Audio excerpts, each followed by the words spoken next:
हाय दोस्तों, आप सभी को हमारे यूट्यूब चैनल ऋषि स्टडी पॉइंट में बहुत बहुत स्वागत है।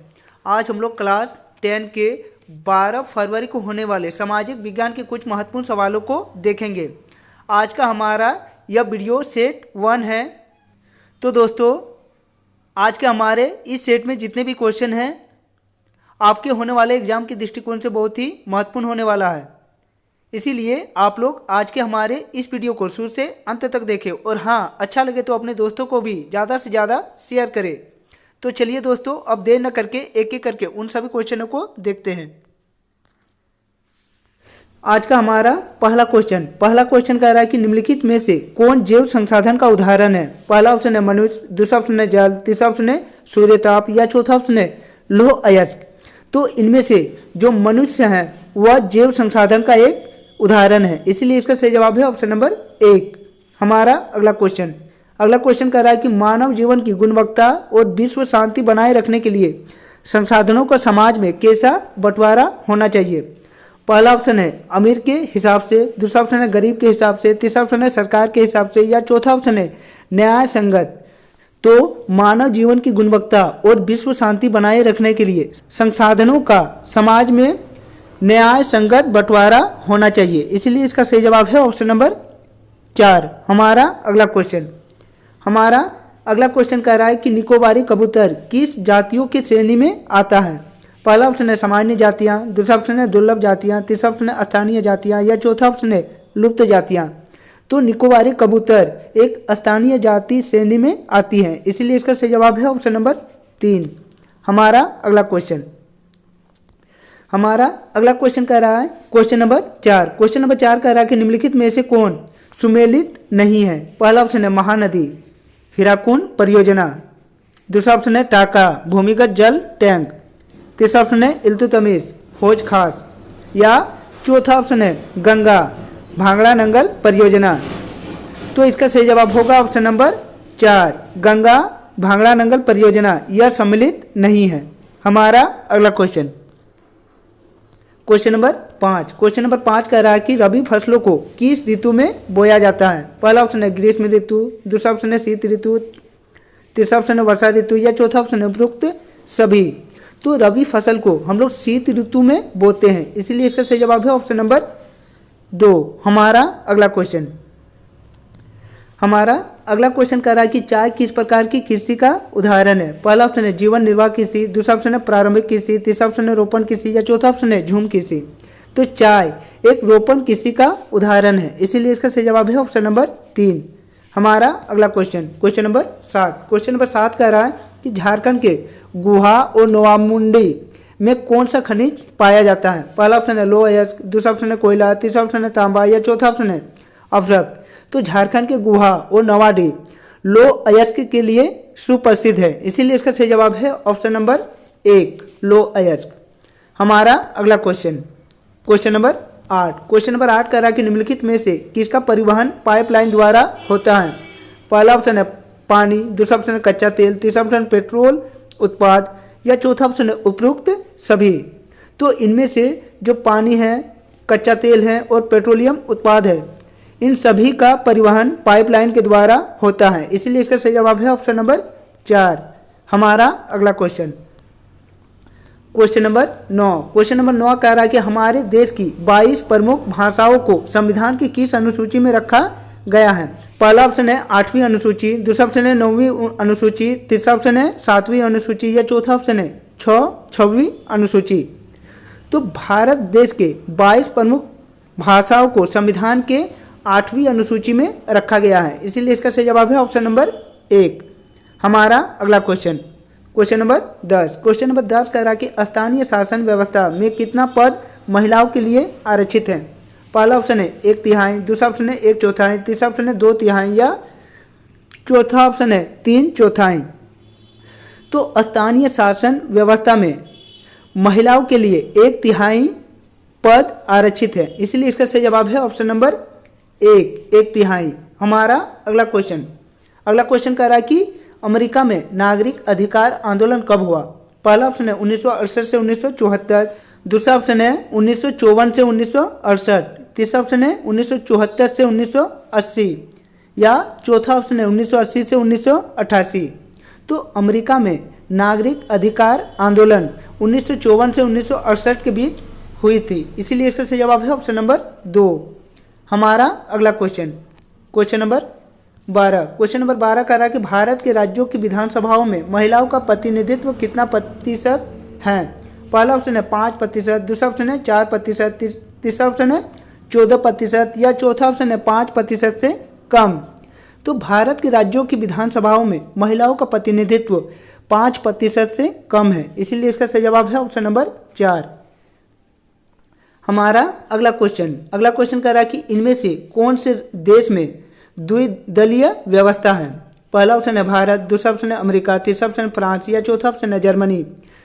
तो इनमें से जो अमेरिका है वहाँ द्विदलीय व्यवस्था है, इसीलिए इसका सही जवाब है ऑप्शन नंबर 2। हमारा अगला क्वेश्चन कह रहा है कि नेपाल में राजतंत्र को किस वर्ष समाप्त किया गया। पहला ऑप्शन है 2006, दूसरा ऑप्शन है 2008, तीसरा ऑप्शन है 2004 या चौथा ऑप्शन है 2005। तो नेपाल में राजतंत्र को 2008 में समाप्त कर दिया गया था, इसलिए इसका सही जवाब है ऑप्शन नंबर 2। हमारा अगला क्वेश्चन नंबर 15 कह रहा है कि बोल्विया में पानी के निजीकरण के खिलाफ आंदोलन की अगुवाई किस संगठन ने किया था। पहला ऑप्शन है फेंडेकोर, दूसरा ऑप्शन है नापाम, तीसरा ऑप्शन है बैमसेप या चौथा ऑप्शन है कांग्रेस। तो बोल्विया में पानी के निजीकरण के खिलाफ आंदोलन फेंडेकोर संगठन ने किया था, इसीलिए इसका सही जवाब है ऑप्शन नंबर 1। हमारा अगला क्वेश्चन नंबर 16 कह रहा है कि केरल में शिशु मृत्यु दर कम होने का एक कारण निम्नलिखित में से कौन सा है।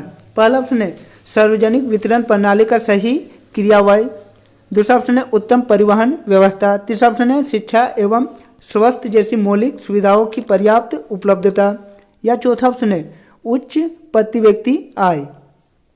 तो केरल में शिशु मृत्यु दर कम होने का एक प्रमुख कारण शिक्षा एवं स्वास्थ्य जैसी मौलिक सुविधाओं की पर्याप्त उपलब्धता है, इसीलिए इसका सही जवाब है ऑप्शन नंबर 3। हमारा अगला क्वेश्चन कह रहा है कि निम्नलिखित में से किसे संगठित क्षेत्र में नियोजित कहा जा सकता है। पहला ऑप्शन है कृषि मजदूर, दूसरा ऑप्शन है बहुराष्ट्रीय कंपनी का अस्थायी कर्मचारी, तीसरा ऑप्शन है लघु उद्योग के श्रमिक या चौथा ऑप्शन है कबाड़ी वाला। तो इनमें से जो बहुराष्ट्रीय कंपनी का अस्थायी कर्मचारी हैं उन्हें संगठित क्षेत्र में नियोजित कहा जा सकता है, इसीलिए इसका सही जवाब है ऑप्शन नंबर 2। हमारा अगला क्वेश्चन कर रहा है कि रोजगार के अधिक अवसर उत्पन्न करने के लिए निम्नलिखित में से कौन से उपाय किए जाते हैं। पहला ऑप्शन है सिंचाई की सुविधा में वृद्धि, दूसरा ऑप्शन है विद्यालय एवं अस्पताल की स्थापना, तीसरा ऑप्शन है खाद्य प्रसंस्करण इकाई की स्थापना। तो हम लोगों को यह देखना है कि इनमें से कौन सही है। पहला ऑप्शन है केवल 1, दूसरा ऑप्शन है 1 तथा 2, तीसरा ऑप्शन है 2 तथा 3 या चौथा ऑप्शन है 1, 2 तथा 3। तो इनमें से तीनों कथन सत्य हैं, इसीलिए इसका सही जवाब है ऑप्शन नंबर डी। हमारा अगला क्वेश्चन नंबर 19 कह रहा है कि निम्नलिखित में से कौन सी एजेंसी भारत सरकार की ओर से करेंसी जारी करती है। पहला ऑप्शन है भारत के वित्त मंत्री इन्हें जारी करती है, दूसरा ऑप्शन है भारतीय रिजर्व बैंक द्वारा जारी किया जाता है या तीसरा ऑप्शन है देश के सभी बैंक करेंसी नोट जारी करती है और चौथा ऑप्शन है विश्व बैंक करेंसी नोट जारी करती है।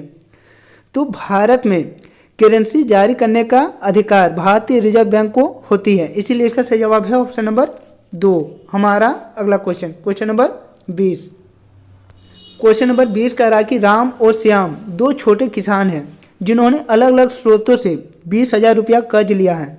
राम ने 1.5% ब्याज प्रति माह की दर से एक व्यापारी से कर्ज लिया है, जबकि श्याम ने यह कर्ज बैंक से प्रतिवर्ष 8% ब्याज पर लिया है।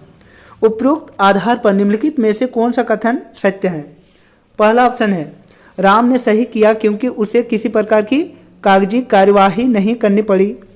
दूसरा ऑप्शन है श्याम की हालत ज़्यादा खराब है क्योंकि उसे ज़्यादा ब्याज देना पड़ रहा है।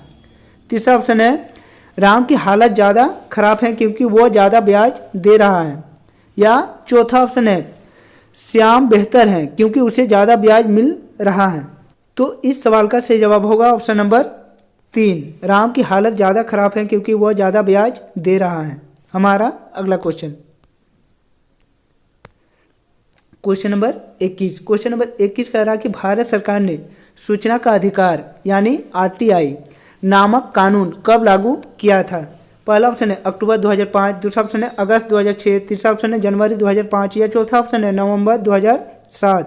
तो भारत सरकार ने सूचना का अधिकार यानी आरटीआई कानून अक्टूबर 2005 को लागू की थी, इसीलिए इसका सही जवाब है ऑप्शन नंबर ए, अक्टूबर 2005। हमारा अगला क्वेश्चन नंबर 22। क्वेश्चन नंबर 22 कह रहा है कि सरकार द्वारा अवरोधों अथवा प्रतिबंधों को हटाने की क्रिया क्या कहलाती है? पहला ऑप्शन है वैश्वीकरण, दूसरा ऑप्शन है निजीकरण, तीसरा ऑप्शन है उदारीकरण या चौथा ऑप्शन है राष्ट्रवाद। तो सरकार द्वारा अवरोधों तथा प्रतिबंधों को हटाने की प्रक्रिया उदारीकरण कहलाता है, इसीलिए इसका सही जवाब है ऑप्शन नंबर 3। हमारा अगला क्वेश्चन कह रहा है कि अर्नेस्ट रेनेन किस देश के दार्शनिक थे? पहला ऑप्शन है जर्मनी, दूसरा ऑप्शन फ्रांसीसी, तीसरा ऑप्शन है अमेरिकी या चौथा ऑप्शन है भारतीय। तो अर्नेस्ट रेनेन फ्रांस देश का एक दार्शनिक था, इसीलिए इसका सही जवाब है ऑप्शन नंबर 2, फ्रांसीसी। हमारा अगला क्वेश्चन नंबर 24। क्वेश्चन नंबर 24 कह रहा कि फ्रांसीसी क्रांति कब हुई थी? पहला ऑप्शन है 1789, दूसरा ऑप्शन है 1857, तीसरा ऑप्शन है 1757 या चौथा ऑप्शन है 1957। तो फ्रांसीसी क्रांति 1789 ईस्वी को हुई थी, इसीलिए इसका सही जवाब है ऑप्शन नंबर 1। हमारा अगला क्वेश्चन नंबर 25।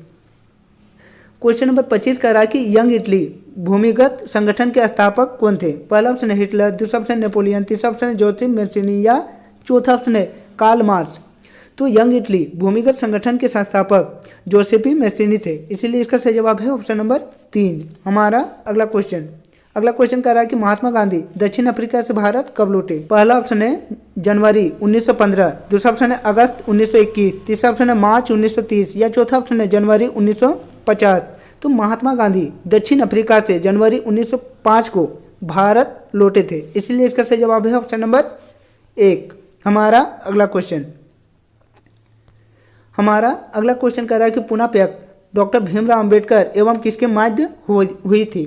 पहला ऑप्शन है जवाहरलाल नेहरू, दूसरा ऑप्शन है सरदार पटेल, तीसरा ऑप्शन है डॉक्टर राजेंद्र प्रसाद या चौथा ऑप्शन है महात्मा गांधी। तो पुनः व्यक्त डॉक्टर भीमराव अंबेडकर और महात्मा गांधी के मध्य हुई थी, इसीलिए इसका सही जवाब है ऑप्शन नंबर 4, महात्मा गांधी।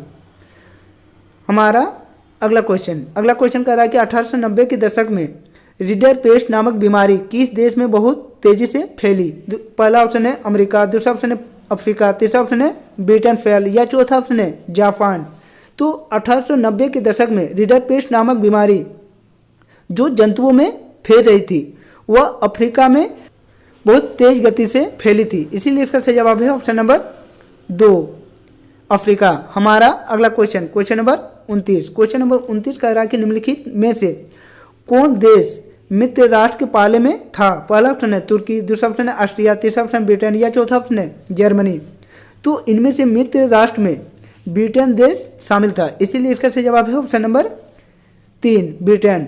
हमारा अगला क्वेश्चन और हमारे सेट का आखिरी क्वेश्चन। अगला क्वेश्चन कह रहा है कि स्पिनिंग जेनी मशीन किसके द्वारा बनाई गई थी? पहला ऑप्शन है न्यूटन, दूसरा ऑप्शन है केपलर, तीसरा ऑप्शन है जेम्स हारग्रीव्स या चौथा ऑप्शन है राफेल। तो spinning jenny machine James Hargreaves के द्वारा बनाई गई थी, इसीलिए इसका सही जवाब है ऑप्शन नंबर 3। तो दोस्तों, यदि आप लोगों को आज का हमारा यह वीडियो अच्छा लगा हो तो अपने दोस्तों को भी ज़्यादा से ज़्यादा शेयर करें, और हाँ, हमारे चैनल में नए आए हैं तो हमारे इस चैनल को सब्सक्राइब कर ले और बेल आइकन को दबा ले। और यदि ऐसे ही बाकी सेटों को भी देखना चाहते हैं तो उसका लिंक मैं इस वीडियो के डिस्क्रिप्शन में दे दूंगा, वहाँ जाके आप लोग बाकी सेट के वीडियो को आसानी से देख सकते हैं। तो चलिए दोस्तों, और एक नए वीडियो के साथ फिर मिलते हैं, तब तक के लिए बाय।